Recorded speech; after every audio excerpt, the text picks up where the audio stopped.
5 пати беше Мицкоски во Вашингтон.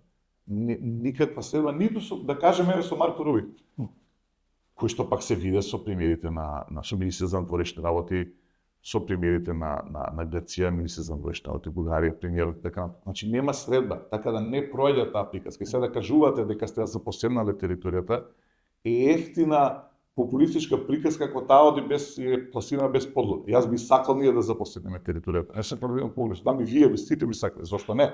Ми тоа не е така. Ништо не се случува на тој план. Сега што правиме? Се оддалечуваме од ЕУ, ваму зближувањето не гледам дека некој ајде да одиме пак конкретно, рековме нели да не критикувам со празни примери. Синот на Трамп отиде во Белград. Не дојде во Скопје. И па, ако сме толку блиски и сме најблиски, како кажа премиерот, ние сме сега главниот партнер на Трамп на Балкан, зошто не е тука? Значи, не проаѓа таа приказка.